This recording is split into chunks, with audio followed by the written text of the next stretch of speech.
युद्धाची धग काही केलं शांत होत नाहीये, ती वाढू लागली आहे आणि याच युद्धाचे आपल्या देशावरती, संपूर्ण जगावरती नेमके कसे परिणाम आगामी दिवसात होऊ शकतात त्या संदर्भातल्या बातमीला आपण बुलेटिनची सुरुवात करणार आहोत। इराण विरुद्ध अमेरिका या युद्धानं पेट घेतलेला आहे आणि गेल्या जवळपास 18 दिवसांपासून ही रणभूमी धगधगती रणभूमी म्हणून समोर आली आहे। या युद्धाचे दुहेरी परिणाम अर्थव्यवस्थेवरती होण्याची दाट शक्यता आहे। एकीकडे मंदी येऊ शकते तर दुसरीकडे संपूर्ण जगाच्या अर्थव्यवस्थेला खूप मोठा फटका अमेरिका इराण इस्रायल युद्धामुळे सहन करावा लागू शकतो अशी माहिती आहे। जगाच्या अर्थव्यवस्थेला $2 ट्रिलियन अर्थात अंदाजे 166 लाख कोटी रुपयांपर्यंतचा फटका बसेल असा अंदाज किंवा अशी शक्यता अभ्यासकांनी व्यक्त केली आहे। आणि धक्कादायक बाब म्हणजे भारतावरती सुद्धा युद्धाचा मोठा परिणाम होतोय, कारण देशात मोठ्या प्रमाणात तेल आयात केलं जातं आणि यामुळे भारताचं जे पुढच्या काळातलं आगामी काळातलं स्वप्न आहे $5 ट्रिलियन अर्थव्यवस्थेचं, ते स्वप्नच एक प्रकारे धोक्यात आलंय। देशातल्या खाद्यतेलाच्या किमतींमध्ये वाढ झाली आहे। खाद्यतेलाचे दर 8 ते 15 रुपयांनी वाढले आहेत, त्यामुळे तेलाच्या 15 किलोच्या डब्यामागे 100 ते 150 रुपयांची वाढ झाल्याचं चित्र आपल्याला पाहायला मिळतंय। महागाई वाढली आंतरराष्ट्रीय पातळीवरती तर अर्थातच देशाच्या अर्थव्यवस्थेला याचा फटका बसेल आणि याचा परिणाम सर्वसामान्यांच्या राहणीमानावरती, जीवनमानावरती सुद्धा होणार आहे।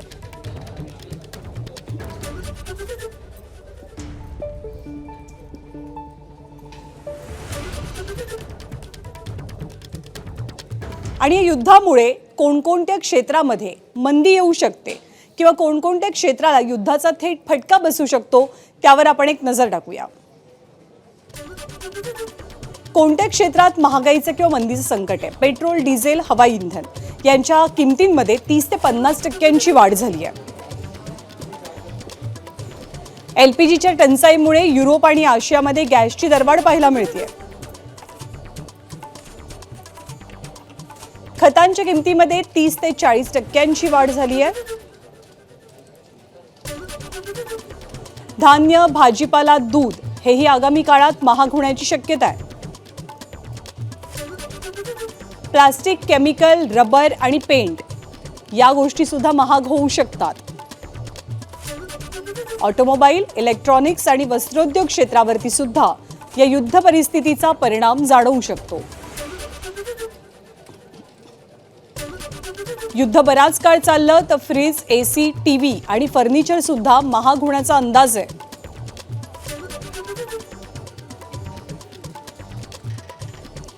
आणि आखाती देशात हे युद्ध सुरू आहे, त्यामुळे आखाती देशांना युद्धाचा मोठा फटका नेमका कसा बसतोय तर अनेक मोठ्या बँका आणि वित्तीय संस्थांना टाळं लागलंय। अमेझॉन आणि गुगल सारख्या बड्या कंपन्यांचं यूएई मधलं कामकाज हे तात्पुरतं बंद आहे।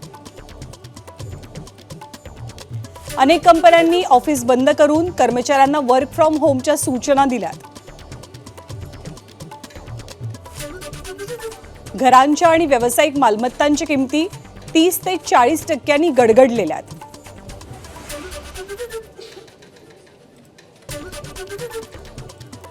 तर कामगार आखाती देशातनं बाहेर पडण्यास सुरुवात झालेली आहे आणि भारतातले जे कामगार आखाती देशात काम करतात त्यांच्यावरती सुद्धा कामगार कपातीची किंवा नोकरी जाण्याचं संकट आहे।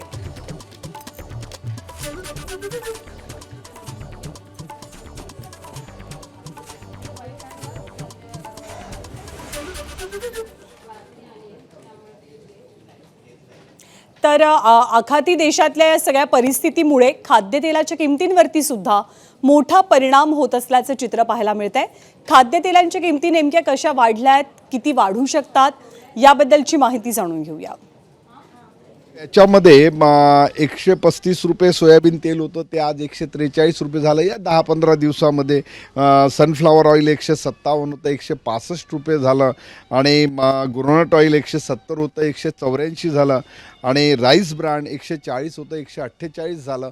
अशा एक 10-15 रुपयाची, 8-10 रुपयाची अशी तफावत भावामध्ये वाढलेली आहे। ती पुढे वाढू नये असा प्रयत्न शासनाकडूनही चाललाय, सगळीकडनं सुरू आहे। पण कसं असतं, युद्धाचे परिणाम हे वाईटच असतात, जगातलं कुठलंही युद्ध असो। आणि पुढची महत्त्वाची बातमी अशी आहे की तेल पुरवठ्यावरती मोठा परिणाम झालेला आहे. एकीकडे खाद्यतेलाच्या किमती तर वाढलेल्या आहेत, परंतु इराणसोबत युद्ध सुरू असल्यामुळे सगळ्यात मोठा परिणाम हा इंधनावरती झालेला आहे, तेलावरती झालेला आहे. पेट्रोल डिझेलच्या किमतींवरती सुद्धा तो होत असल्याचं पाहायला मिळतं आहे.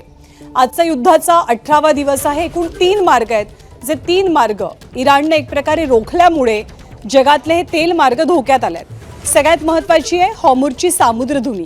ही सामुद्रधुनी ओमानच्या आखाताला अरबी समुद्राशी जोडते. दुसरा महत्त्वाचा मार्ग आहे फुजराह बंदर आणि तिसरा तितकाच महत्त्वाचा मार्ग म्हणजे बाब अल मंदेब ही सामुद्रधुनी. सध्या या भागावरती हुती बंडखोरांचा ताबा असल्यामुळे तिथली परिस्थिती अतिशय संवेदनशील आहे. या तिन्ही महत्त्वाच्या मार्गांवरील अस्थिरतेमुळे जागतिक तेल पुरवठा साखळीवर मोठा परिणाम होण्याची शक्यता वर्तवली जाते. परिणामी तेलाच्या किमती वाढण्याची शक्यता असून याचा थेट परिणाम हा महागाईवरती आणि जागतिक अर्थव्यवस्थेवरती होईल असा अंदाज व्यक्त होतोय.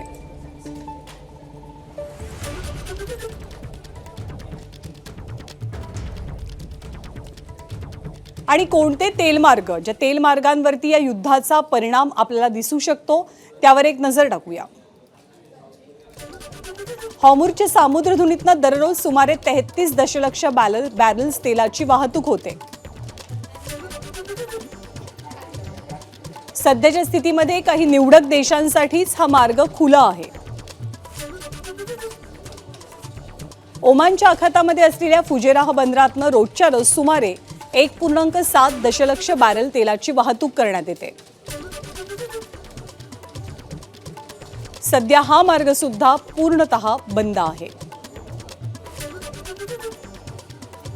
तर बाब अल मंदेब हा तिसरा मार्ग. या सामुद्रधुनीतनं दररोज 4.2 दशलक्ष लिटर्स तेलाची वाहतूक केली जाते. या मार्गावरती सध्या हुती बंडखोरांचा ताबा पाहायला मिळतोय.